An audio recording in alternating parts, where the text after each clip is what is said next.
Bonjour et shalom pour cette nouvelle édition de notre magazine hebdomadaire d'analyse géopolitique intitulé Israël dans sa région, Israël au cœur du Moyen-Orient. Nous avons choisi d'aborder aujourd'hui, en cette période des fêtes juives du Nouvel An hébraïque, un sujet, ou du moins un angle assez paradoxal, en nous penchant sur ce que j'appellerais les messages à la fois singuliers et universels de Rosh Hashanah, Yom Kippour et la semaine de Sukkot.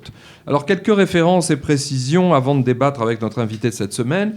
Je disais à l'instant qu'il s'agissait d'un angle paradoxal pour aborder l'analyse en profondeur des messages contenus dans ce qu'on appelle la convocation d'automne, comme l'avait dit en son temps le regretté docteur Daniel Barour dans un excellent livre qui était paru en 1964 sur Rosh Hashanah et Kippour, la convocation d'automne, désigne justement ce cortège très soutenu de jours de recueillement, de bilan et aussi de fêtes. Paradoxal, disais-je encore, car vu de loin, si l'on peut dire, on a plutôt l'impression que les fidèles juifs en Israël comme en diaspora s'enferment de longues heures et pendant plusieurs journées dans leur synagogue pour prier pour eux-mêmes, pour leur famille, pour leur communauté et aussi, espérons-le, pour leur pays, en semblant donc assez repliés sur eux-mêmes, ce qui dessinerait le profil a priori plutôt égotique, particulariste, du ou des messages centraux de ces fêtes. Or, dans les faits, malgré ces apparences, ce n'est pas du tout le cas, et nous examinerons en détail tout à l'heure pourquoi. Deuxième remarque, un premier niveau assez simple de réponse à cette interrogation sur singularité ou universalisme tient à la définition même des deux journées successives de Rosh Hashanah. C'est certes le début d'une nouvelle année hébraïque. Cette fois, nous sommes passés en 5780. Mais ces journées ne sont pas vraiment l'anniversaire de la création du monde ou de sa genèse, comme on le traduit du livre de Bereshit en hébreu, mais l'anniversaire bel et bien de la création de l'homme, Adam Harishon, le premier homme, ce qui déjà emporte donc une dimension plus globale, qui tout en étant assez singulière, se distancie de tout particularisme replié sur lui-même pour devenir en fait universel. Troisième remarque, 10 jours après la première journée de Rosh Hashanah et la succession des jours de retour vers le maître du monde, mais aussi de retour à soi-même par une profonde introspection, intervient le jour paroxystique, ou le jour paroxysme, on pourrait dire, de ce processus de recentrement sur l'essentiel et d'épuration par rapport aux vicissitudes secondaires avec la fameuse fête de Kippour, où Israël, grâce à un jeûne complet de 25 heures, se rapproche encore plus intensément du créateur de l'univers en se concentrant sur le fond des choses qui animent toute vie individuelle, familiale, communautaire ou nationale. Un processus dont de prime abord, on a quelques difficultés à vraiment comprendre le message universel, mais on en reparlera. Par contre, dernière remarque, 5 jours plus tard, avec la fête de Sukkot, qui dure une semaine et pendant laquelle toutes les familles et presque toute la nation d'Israël vivent matin et soir dans la joie sous de frêles cabanes recouvertes de branchages, à travers lesquelles d'ailleurs on doit toujours pouvoir continuer à regarder le ciel, eh bien le caractère convivial et populaire, tout du moins au pays d'Israël,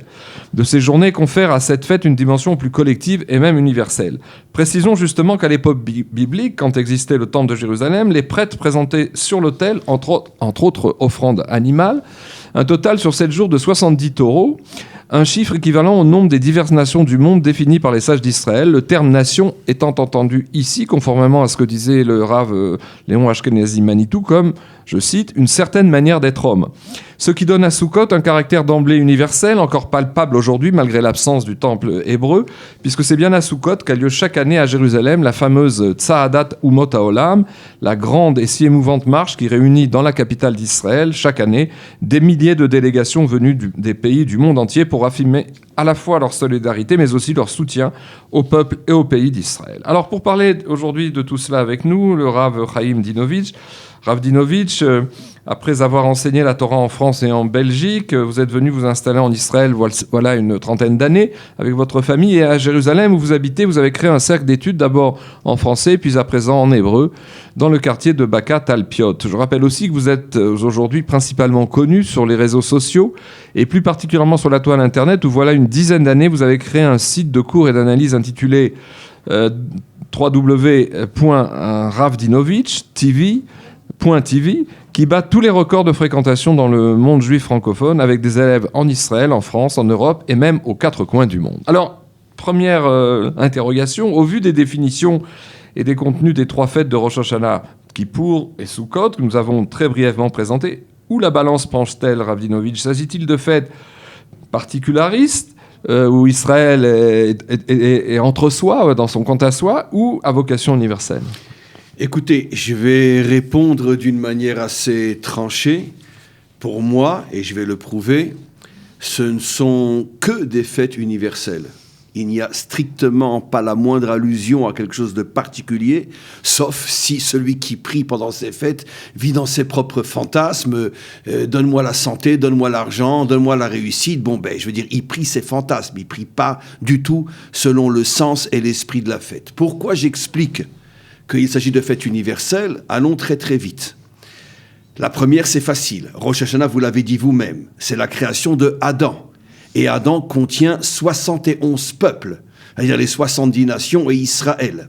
C'est expliqué dans la Kabbalah, dans les secrets de la Torah, chaque nation et Israël, quel niveau par rapport à Adam, mais quoi qu'il en soit, il est clair que l'humanité réelle, l'humanité adamique, sort de Adam. Donc finalement, et j'en ai absolument la certitude, et j'ai des preuves et des sources dans la Torah elle-même, à partir de la délivrance finale, toutes les nations feront aussi Rosh Hashanah, puisqu'elles se reconnaîtront dans le jour de la naissance de celui qui est l'inspirateur de l'humanité authentique, l'humanité adamique.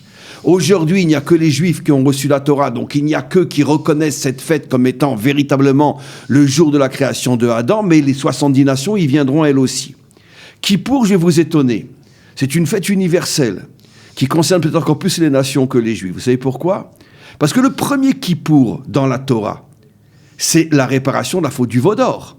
Qui a fait le veau d'or? Qui a été l'initiateur du veau d'or? Ce qu'on appelle dans la Torah le Erev Rav. C'est-à-dire cette multitude de non-juifs qui se sont greffés à Israël au moment de la sortie d'Égypte. Israël a suivi dans la faute, mais en tous les cas, l'initiative venait d'eux. Les maîtres des secrets expliquent que dans cette multitude, en vérité, il y avait des représentants des 70 nations. Qui veut dire que l'histoire du peuple juif a commencé. La naissance d'Israël, c'est pas la naissance des Juifs uniquement. C'est la naissance d'un microcosme universel qui contient l'humanité tout entière. En germe. En germe. Et donc c'est la raison pour laquelle Moshe a accepté ces représentants des 70 nations, parce qu'il savait que la vocation d'Israël n'est pas d'être un peuple de Juifs, mais d'être un microcosme de l'humanité tout entière. Et donc comme nous avons fauté avec eux et eux avec nous, la réparation de Kippour, en vérité, est une réparation qui contient celle de l'humanité tout entière, y compris les 70 nations. Sukkot, vous l'avez dit, on apportait dans le temple, justement, des sacrifices qui représentaient les 70 nations, pas que Israël, pour dire une fois de plus que la fête de Sukkot englobe l'humanité tout entière. En plus, et je termine, c'est marqué clairement à la fin du prophète Ésaïe que, au moment de la délivrance, toutes les nations viendront à Jérusalem pour fêter précisément tous ensemble la fête de Sukkot. Ça a commencé un petit peu. Et ça a commencé comme vous l'avez mentionné. Alors je me souviens d'un extrait de l'une des fameuses leçons talmudiques que le philosophe juif français bien connu Emmanuel Lévinas avait pris l'habitude de donner lors des colloques des intellectuels juifs de langue française à Paris. Une leçon dans laquelle il avait dénoué cette apparente contradiction qu'on essaye d'approcher du côté à la fois particulariste et aussi universel, propre au peuple d'Israël, ou plutôt singulier et universel, en disant qu'on ne pouvait guère parler justement de particularisme pour ce peuple, mais de singularité, ce qui est très différent. Et il avait ajouté une notion importante qui est au cœur de notre réflexion, que plus Israël affirmait sa singularité, en vivant au diapason de ses propres valeurs et donc des sens profonds contenus dans son calendrier, qui sont universels comme on le disait, et bien plus il transmettait un message universel, une dialectique bien claire. Alors par quoi se manifeste selon vous cette sorte de dialectique dans la nation d'Israël, pas seulement par rapport au fait, mais entre le singulier et l'universel, qui veut, je répète, que plus Israël intègre ses valeurs et plus il est universel? Écoutez, pour confirmer ce que vous dites, je donne sans cesse, sans arrêt dans mes cours, l'exemple qui pour moi est fondamental, c'est que le couple est le microcosme de l'humanité tout entière. Et les problèmes d'un couple sont le micro de ce qui se passe au niveau du macro, au niveau de l'humanité. C'est la raison pour laquelle toute l'histoire humaine a commencé avec un couple. Donc, puisque Adam, en vérité, c'est pas l'homme, mais c'est celui qui englobe la dimension masculine et féminine. Et en vérité, pour comprendre ce qui se passe au niveau de l'humanité tout entière, il suffit de regarder ce qui se passe dans un couple. Tous les conflits, toutes les tensions, tous les problèmes ne sont que le micro de ce macro. Et donc, Mais maintenant, pour aller dans le sens de ce que vous dites, un couple doit avoir sa singularité. Je ne change pas de femme quand je veux, je ne change pas de mari quand je veux, je ne fais pas des enfants à droite et à gauche. Heureusement, malheureusement aujourd'hui oui, mais on parle du couple fondamental. Ce qui veut dire que le couple est très protégé, mais d'un autre côté, il contient un message universel. Et ça confirme exactement ce que vous venez de dire. Plus le micro se protège et garde sa particularité ou sa singularité, et plus il peut servir de modèle pour l'humanité tout entière. C'est exactement ce que le peuple juif. Le peuple juif est différent de toutes les autres nations. Et la Torah nous, si j'oserais dire de manière exagérée, nous barricade pour nous empêcher justement d'être comme eux. C'est ce qu'avait marqué le prophète Bilam en disant Am levadav ishkon. Absolument, un peuple à part. Mais dans la mesure où notre singularité est l'atome fondamental de l'humanité tout entière, si nous réussissons à rester nous-mêmes et ne pas nous mélanger, ne pas disparaître, alors nous gardons en nous ce message universel qui un jour se dévoilera et deviendra le modèle fondamental pour l'humanité tout entière. C'est-à-dire que le micro se protège afin d'être un message pour le macro. Alors, revenons à Kippour, puisque de toute manière, ces trois fêtes sont des maillons d'une même chaîne. Êtes-vous d'accord avec cette courte mais très dense et pertinente définition de Yom Kippour qu'avait donnée le Rav Shlomo Aviner il y a quelques années en disant que cette journée était, je cite, l'Himalaya du temps. Est-ce à dire que du cœur et du haut de cette journée, Israël s'emploie aussi chaque année, non pas seulement à contempler, mais aussi et surtout à agir pour le monde entier? Kippour. Cette réflexion, cet enseignement est 100% juste parce que c'est effectivement, sans savoir que vous citeriez le Rav Aviner, c'est effectivement ce à quoi j'ai fait allusion, dans la mesure où Yom Kippour est en vérité le jour qui contient en lui les forces de la réparation de l'humanité tout entière. Puisqu'encore une fois, c'est la réparation, le premier Yom Kippour, c'est la Teshuvah, la réparation d'Israël et des 70 nations représentées par le Erev Rav, qui représente les 70 nations. Donc effectivement, cette Teshuvah porte en elle une allusion à la délivrance finale. C'est la raison pour laquelle d'ailleurs à la fin de Kippour, on dit 7 fois, partout dans le monde, dans toutes les communautés juives, cette phrase qui est le symbole de la délivrance finale, Hashem ou Elohim, traduit dans un langage moderne, à dire l'union parfaite entre le monde d'en haut et le monde d'en bas, l'union parfaite entre la dimension spirituelle et la dimension matérielle, l'union parfaite entre Israël et les nations. Israël qui incarne le nom Havayé et les nations qui incarnent le nom Elohim. Hashem ou Elohim, il y a une unité parfaite entre Israël et les nations. Alors c'est intéressant, si on rentre un peu dans le détail, que on parle des 10 jours de retour à son moi authentique, de retour aux vraies valeurs, de retour à un rapport épuré avec le maître du monde. Et alors 10, c'est pas un chiffre qui tombe comme ça, c'est que en fait Rosh Hashanah, premier jour de Rosh Hashanah, jusqu'à Kippour, ça fait 10 jours, et ce sont évidemment toutes sortes d'explications qu'on peut donner, mais une qui concerne l'angle qu'on a essayé de développer avec ma question sur Kippour, à savoir, c'est le jour, c'est l'Himalaya du temps, c'est-à-dire que c'est un jour extatique a priori, où Israël est dans les synagogues, et c'est un jour exceptionnel, où il est hors temps d'une certaine manière, mais en même temps, c'est le 10e jour, et on sait dans nos références des secrets de la Torah que le 10, c'est la 10e séphira, la 10e énergie que Dieu prodigue dans le monde, et c'est la Malchut. C'est-à-dire que tout en étant dans une apparence de hors temps, ou d'Himalaya du temps, en fait, Israël travaille pour que le monde concret s'amende.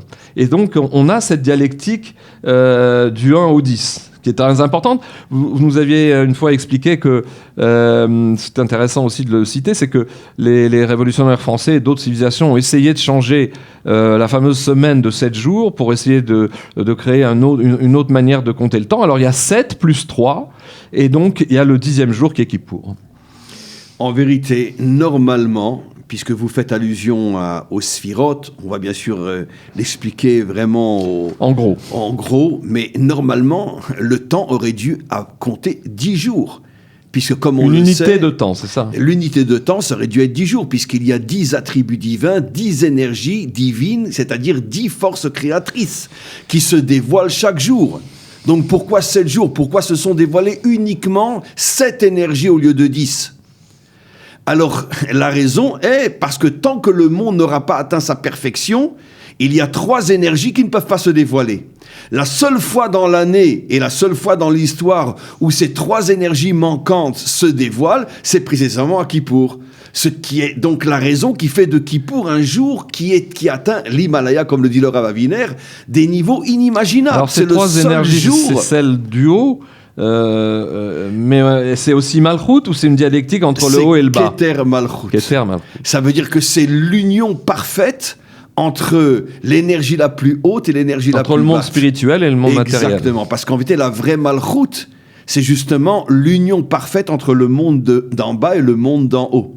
Ce que j'appelle toujours moi en hébreu l'union entre la Knesset et le Beth Knesset. C'est ce qu'on d'ailleurs on explique dans la plupart des Beth Knesset sur le rideau qui recouvre l'armoire où se trouvent les Sefer Torah, où le Sefer Torah est souvent écrit Keter Malchut, parce que c'est une manière de bien montrer que le judaïsme n'est pas une religion, mais comme disait Manitou, une certaine manière d'être homme, parce que le but du Sefer Torah ou des Sefer Torah qui sont là, c'est de faire descendre les énergies de Keter les plus élevées, c'est-à-dire le plus spirituel qui soit, dans Malchut, c'est-à-dire dans la matérialité. Et cette fameuse définition qu'on connaît du qu'est-ce que c'est si on devait définir le judaïsme sur un pied, alors évidemment pas une religion, mais la sanctification de la matière, c'est-à-dire de faire descendre ce qui est le plus haut dans ce qui est le plus bas pour le sanctifier. Et je rajouterais, comme je le dis souvent, surtout dans mes cours en hébreu, même en français, c'est plus encore, ce que vous dites est juste, mais ce n'est que la première étape.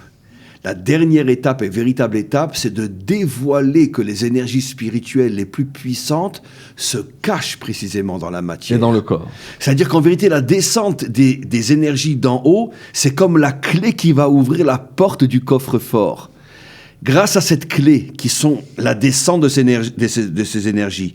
Mais une fois qu'on ouvrira ce coffre-fort qui est en vérité la matière, on sera bouleversé, choqué de voir que finalement ce monde que l'on appelait le monde de la matière, le monde des tentations, le monde du mal, le monde du Satan, c'est en vérité le monde le plus spirituel qui dépasse de loin même les mondes les plus élevés sur le plan des mondes supérieurs, parce que se cachent dans ce monde des énergies spirituelles qui vont révolutionner notre vision du monde lorsque finalement la délivrance va ouvrir ce qui se cache dans la matière. Et c'est à ce moment-là que se dévoilera, pour comprendre tout ce phénomène très élevé et compliqué, une Torah d'un autre genre, qui permettra de décoder cette inversion, puisqu'il s'agira d'une inversion, comme dans la naissance d'un bébé où la tête passe en bas et on a un autre décodage. Les maîtres des secrets expliquent qu'à partir de la délivrance, nous n'ouvrirons plus de livres pour apprendre la Torah. On sortira dans la nature et on verra un arbre et on expliquera en regardant un arbre tous les secrets inimaginables que se cachent dans cette partie de la nature et dans une autre et dans une autre. C'est-à-dire que la nature elle-même deviendra un Sefer Torah. On n'aura plus besoin du livre. C'est-à-dire on sera dans ce monde et chaque activité, chaque chose de ce monde transmettra des messages spirituels d'une puissance inimaginable qui font que le livre deviendra ridicule par rapport à tous les messages que la nature elle-même nous transmettra lorsqu'on arrivera à décrypter. Il y a une allusion à quelqu'un qui, il y a des millénaires, a commencé à faire ça, c'était le roi Salomon. On nous dit qu'il parlait avec les animaux, il parlait avec les oiseaux, il parlait avec les arbres. Il goûtait les terres pour indiquer au peuple quelle culture faire sur leurs terres, puisqu'il venait avec des échantillons de leurs terres. Bien sûr. Ça veut dire qu'il parlait avec les arbres. Il leur demandait comment ça va, qu'est-ce que tu fais aujourd'hui. Mais non, il captait les messages que Dieu a cachés dans cette partie de la création et les dévoilait au monde entier. C'est pour ça que du monde entier, on est venu le voir et l'entendre. Les gens n'avaient jamais imaginé qu'on puisse voir des secrets divins dans une pomme ou dans une poire. Alors, puisqu'on va d'une fête à l'autre, on a parlé de Rosh Hashanah, de Kippour, et l'apothéose de cette période donc, du Nouvel An, c'est la fête des 7 jours plus 1 de la fête de Sukkot. Alors, est-ce bien pendant les réjouissances et les prières très spéciales des 7 jours de Sukkot, que ce tissage subtil dont on parle et cette synergie entre l'universel et le singulier, propre au peuple d'Israël, se manifeste le plus clairement. Et là, peut-être on va rentrer dans certains détails du bouquet des quatre plantes, et puis ce qu'on appelle les Hoshanot, les demandes spécifiques pour la pluie. Je crois me souvenir d'ailleurs que dans la Mishnah et dans le Talmud, on explique que si les peuples de l'époque qui ont détruit Jérusalem avaient compris quel était le travail énorme fait par Israël pour Sukkot, pas pour simplement qu'il pleuve sur Israël, mais qu'il y ait de la prospérité dans le monde entier, ils n'auraient pas touché à une seule pierre du temple. Ils ont envoyé des armées pour protéger le temple, dit le Talmud. Encore mieux, on n'est pas pour le détruire. Pour le protéger. Alors, est-ce que c'est bien ça, Sukkot? C'est l'apothéose de cette synergie universelle? Sur le plan de l'universel, Sukkot est bien sûr l'apothéose. Parce qu'effectivement, on a l'habitude, malheureusement, de se limiter à expliquer que ces 4 espèces que l'on réunit, ce qu'on appelle le bouquet, ça fait allusion aux 4 parties du peuple juif, mais en vérité, ça fait allusion à l'humanité tout entière. Alors expliquez-nous ça. Ça fait allusion aux 4 points cardinaux, ceux qui sont au nord, ceux qui sont au sud, ceux qui sont à l'est et ceux qui sont à l'ouest. Les 4 points cardinaux qui est finalement le schéma qui englobe l'humanité tout entière. Il y a 70 peuples, mais comme on le sait, le peuple juif est le microcosme de l'humanité tout entière, et le peuple juif se divise en 4 catégories fondamentales. Autour du tabernacle dans le désert, il y avait 4 points cardinaux, où dans chaque point, il y avait 3 tribus. Et comme le peuple juif est le modèle des 70 nations, on comprend que les 70 nations aussi se subdivisent en 4 points fondamentaux, qui sont ceux dont le tempérament est le tempérament nordique, ceux dont le tempérament est le tempérament sudiste, Est et Ouest, traduit dans un langage plus terre-à-terre. Le tempérament nordique, c'est ce que nos maîtres appellent la rigueur. Sudiste, c'est la bonté, c'est l'ouverture, etc. L'Est, c'est plus spirituel. Et l'Ouest, c'est plus la matérialité. Et on peut diviser les 70 nations dans ces 4 points cardinaux. Et quand on réunit ces 4 espèces à Sukkot, c'est pas seulement le peuple juif qu'on réunit. Il est temps, enfin, de commencer à dire la vérité. C'est l'humanité tout entière qui est réunie à l'intérieur de la main d'un juif pour montrer que mon travail, c'est de réunir l'humanité tout entière. Et pourtant, puisqu'on parle encore de Sukkot, au dernier jour de cette longue série de fêtes de Tishri, Israël se retrouve seul face à Dieu en dansant avec la Torah dans ses bras pour Simchat Torah. Et n'est-ce pas un brusque retour à ce qu'on pourrait appeler littéralement une danse à part ? C'est exactement, cher ami, ce que nous avons dit tout à l'heure. Le message universel, pour qu'il reste intact, il est fondamental qu'Israël n'oublie pas qu'il est un peuple particulier ou singulier. Ça veut dire que c'est ce paradoxe inimaginable. On fait cet aller-retour de dialectique. On joue constamment. Oui. Justement, après s'être tellement ouvert pendant 7 jours, on aurait peut-être tendance à dire, alors finalement, quelle est la différence entre eux et nous ? La Torah nous rappelle, non, mais il n'y a que vous qui dansez avec la Torah. Comme pour dire, donnons un exemple très simple. Imaginez-vous un homme ou une femme ou un couple qui agit énormément dans le monde pour aider les uns et les autres. Qui ouvre sa maison. Sa maison. Il y a un moment où ils doivent se dire, bon, allez, on ferme tout, les volets, la porte, tout. On se retrouve. Parce qu'à force d'être avec les autres, on va s'oublier.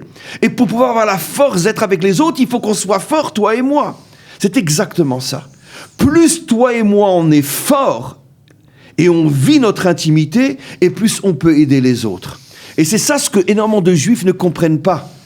Parce que trouver le point d'équilibre entre le singulier et l'universel, c'est ce qui est le plus dur. Il y a ceux qui ne sont que dans le singulier, et nous, et les nations, on s'en fout. Il y a ceux qui sont tellement assimilés qu'il n'y a que les nations, ils ont perdu leur identité juive. Ou alors qui ont une idéologie cosmopolite. Exactement. Mais où trouver le juif authentique qui est autant à part qu'avec tout le monde, ça c'est ce qu'il y a de plus difficile. Alors il y a une chose qui nous dépasse, tout d'un coup ça me revient à l'esprit, au plan géopolitique, puisque à part cette parenthèse sur les fêtes, notre magazine est aussi fondé sur des réflexions géopolitiques. Il s'est avéré ces dernières années, ces dernières décennies, pas seulement parce que à l'époque des fêtes de Tishri en septembre surtout, il y a l'Assemblée Générale des Nations Unies, ça c'est peut-être très périphérique, mais il s'est avéré dans les événements majeurs mondiaux des dernières décennies que souvent au moment de Sukkot, au moment de la convocation d'automne, il y avait une vibration de la communauté internationale, soit une hostilité vis-à-vis d'Israël, soit des conflits, notamment au Moyen-Orient. Je me souviens que c'est à peu près... La guerre de Kippour. La guerre de Kippour, d'abord. Et puis aussi, c'est à l'époque de Sukkot que le président Bush père a envoyé l'armée américaine après les attentats des tours. Enfin, les attentats des tours, en fait, sont intervenus pendant Sukkot, les tours de New York, en 2001. Et l'armée américaine est partie quelques semaines après. On a l'impression qu'il y a des énergies dans le monde et qui se manifestent à ce moment-là, où Israël est à la fois seul et avec, mais en même temps où les enjeux de la région et les enjeux, si vous voulez, des affrontements se dessinent. Je crois me souvenir que c'est bien à la fête de Sukkot, le premier jour de fête de Sukkot, qu'on lit des passages chez les prophètes qui font allusion à la guerre de Gog et Magog. Et donc on est en plein. Et en fait, c'est pas simplement des métaphores, parce que l'actualité, on pourrait se livrer à cette analyse, on n'a pas le temps ici, mais l'analyse de prendre quelques années, quelques faits géopolitiques marquants se sont passés exactement à cette période. Vous avez posé la question et donné la réponse, Richard. Pourquoi nos maîtres, nos prophètes, nous ont déjà prévenus il y a des millénaires que la dernière grande guerre mondiale, qui essentiellement aura pour objectif de détruire Israël, explosera pendant le mois de Tishré, pendant la période des fêtes, et particulièrement pendant la fête de Sukkot. Parce qu'en vérité, on peut résumer en une phrase toute l'histoire humaine. C'est le combat entre l'unité et la désunion. Les forces de la désunion, on peut dire désunion en français, oui, se battent contre les forces de l'humanité. Contre les forces de l'unité. Israël a pour mission d'unir le monde, comme le disent nos prophètes, et comme on termine notre prière par cette phrase connue, « En ce jour, Dieu sera un et son nom sera un ». Et toutes les forces contraires qui représentent justement la désunion se battent contre la force de l'union. Et comme la force de l'union, c'est précisément pendant le mois de Tishré qu'elle se dévoile dans toute sa splendeur, on comprend que toutes les forces contraires essayent d'anéantir Israël et l'unité du monde, précisément pendant le mois de Tishré. Avec comme enjeu, et on l'a vu au travers des divers événements géopolitiques dont je parlais, avec comme enjeu Jérusalem, puisque c'est Jérusalem qui est au cœur de cette guerre géopolitique. Et qui est la capitale future de l'unité mondiale. Mmh. Dans le monde de la délivrance, toutes les nations reconnaîtront que la capitale de l'unité, pas la capitale des nations, mais la capitale de l'unité sera Jérusalem. Et toutes les nations monteront à Jérusalem régulièrement, comme il est dit, « Ma maison sera une maison de prière pour toutes les nations. » Pour tous les peuples. Oui. Pour tous les peuples. Et c'est d'ailleurs pourquoi l'enjeu politique ou régional d'une partition de Jérusalem est complètement un sujet que Israël ne peut même pas ouvrir. C'est-à-dire, et c'est pourquoi, même dans le langage trivial des politiques, on explique que Jérusalem ne sera jamais plus divisée. Cher ami, il n'y a que deux villes au monde qu'on a ou que l'on veut partager, Berlin et Jérusalem. Oui. Alors, après que le mur soit tombé à Berlin, on veut reconstruire un mur à Jérusalem. Ce cynisme de vouloir mettre Jérusalem au même niveau que Berlin, on comprend tout ce qui se cache derrière. Alors, justement, on va s'approcher de notre conclusion. On a fait ce parcours de Rosh Hashanah jusqu'à Kippour et de Kippour à Sukkot.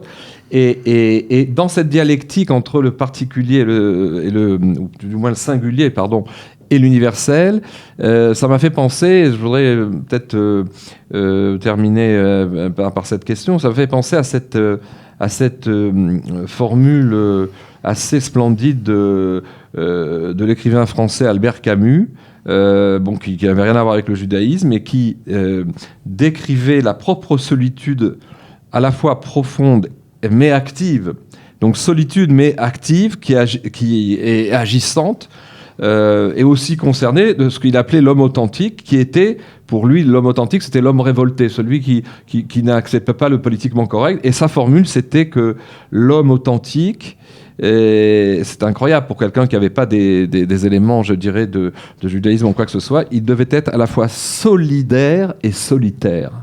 Un seul être changé solitaire, comme l'est Israël pendant et solidaire. Écoutez, quand j'entends des messages comme celui-là, ça ne fait que confirmer tout ce que nous venons de dire. Il y a des étincelles de vérité qui sont éparpillées dans le monde entier. Et chez les nations aussi, il y a des perceptions de vérité qui dépassent l'entendement et qui sont à la hauteur de notre propre connaissance, de nos secrets. Comment eux ont atteint des tels niveaux de compréhension alors que nous, on ne le sait que grâce à la Torah. Ça veut dire que finalement le maître du monde a éparpillé des morceaux de vérité partout dans le monde au milieu des 70 nations. C'est pour ça que l'unité est fondamentale. Car si on ne réunit pas l'humanité, on ne pourra jamais redévoiler la vérité entière. Car il y a des vérités chez les nations que nous n'avons pas. Et ça, le jour où Israël sera prêt à l'admettre, ça sera déjà un pas énorme. C'est vrai, nous avons la Torah, mais pas eux. Mais d'un autre côté, ils ont, eux, des étincelles de vérité que nous devons récupérer chez eux.